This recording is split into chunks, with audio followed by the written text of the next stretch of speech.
Welcome to our 42nd Naclism Festival. Please welcome our prophet Sasha.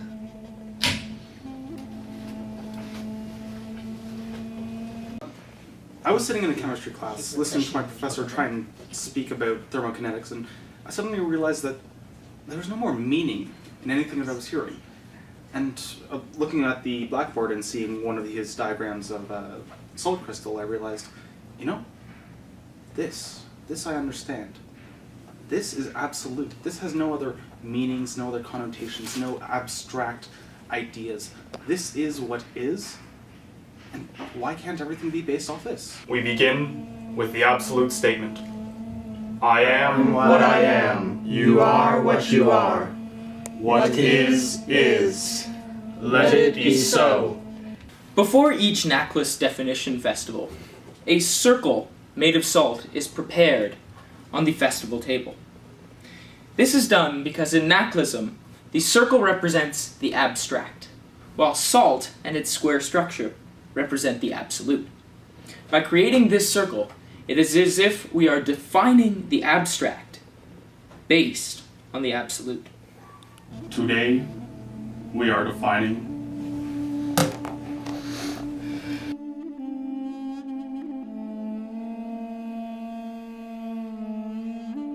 Now, when you actually look at a salt crystal, it has no set size. It could, in theory, be infinitely large, but there is a repeating pattern.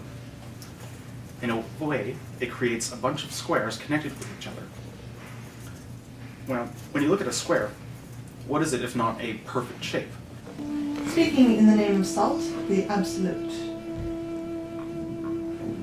This appears to be a solid substance,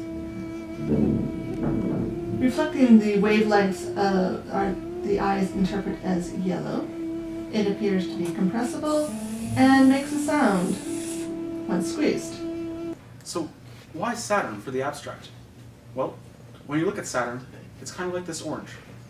While it may seem spherical and while its rings may seem circular, neither are in fact perfect.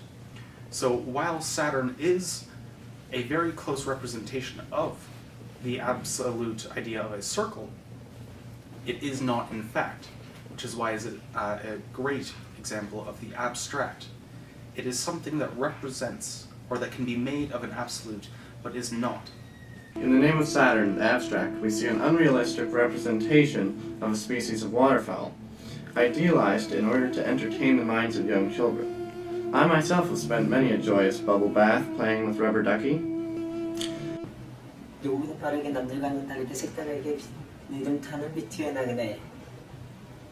it is defined.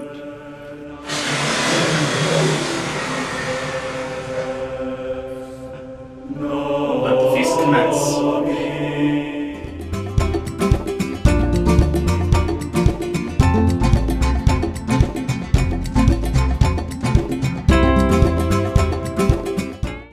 This is the beginning of where Naclism came from. It is a search for meaning and understanding in this existence that we are in. And of course the final goal that we all strive for is, in a way, perfection. Perfection of understanding.